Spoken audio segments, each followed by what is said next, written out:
Alright, Spyderco has sent me another one of their blades. We're going to take a look at this thing.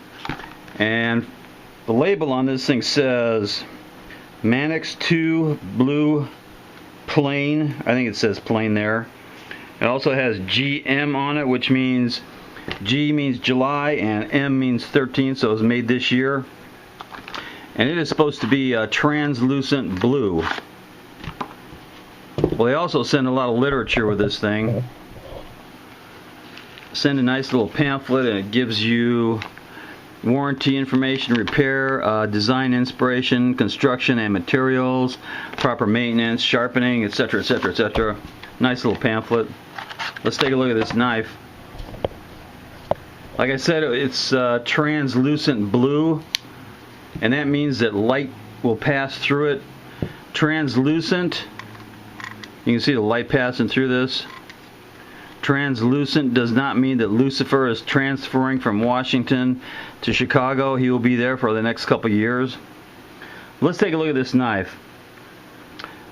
The handles are injection molded FRCP, which is fiber reinforced, some kind of copolymer. This whole thing weighs only 2.9 ounces, which is really nice. I've been carrying the Spyderco Delica 4 for several weeks, and it weighs just a little bit less than the Manix. I've also been carrying the Salt, the H1 Salt, for a while too. They're both good, they're both light, but this just has a little bit bigger blade.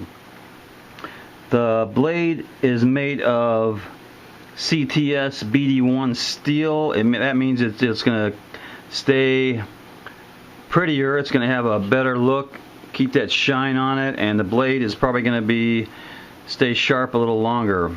And let's check out the markings on the blade.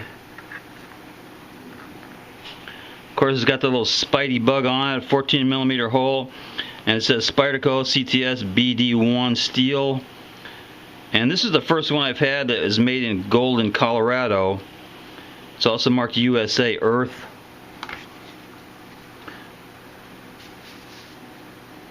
Alright, the difference in this one mainly is the ball bearing lock. You can see the lock release right here. There's one on this side and one on that side. You pull it towards you and the blade falls very freely, and it closes by itself. Opens really nice, really fast, and just watch the closing of this thing. Closes all the way. You don't have to push it anymore. Closes practically by itself after you pull on the release, the lock release on the ball bearing mechanism. It's got a really tight lockup. There's no blade play up, down, sideways, and it's centered just about perfect. Check out the centering on this thing. Yeah, the blade centering is just a little off to the left. I don't really mind that. And one thing about this, it's got pins on it. It is pinned together, so you're not going to be able to take it apart. It does have a very generous lanyard hole. And it has a two-way pocket clip. Right now it is set up for right-hand tip up. You can change it to left-hand tip up to the other side. And let's talk about the traction on this thing. It's got traction bumps, or traction treads on this side. They are raised up, they're not ground out or molded in. It also has traction notches.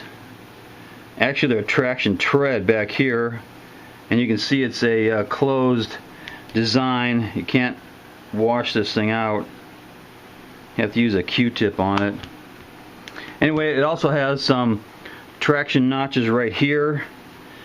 It's got really good traction notches right there. It's got some good thumb serrations up here. They really grip.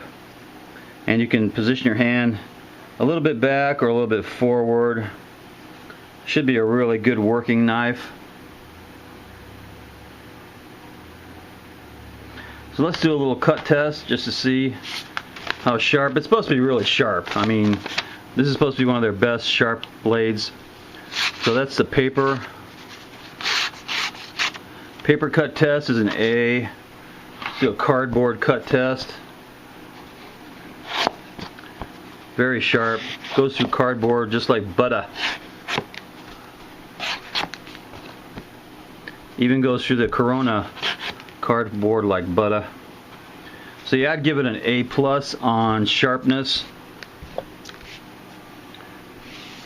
I'll be carrying this thing for a while, give it a real workout for the next week or so. So that's it. Blade length is 3.5 inches. Overall length is 8 inches, and it's just under 3 ounces. Pretty nice knife from Spyderco. So that's it. Spyderco Manix translucent blue. Should be a fun blade to carry.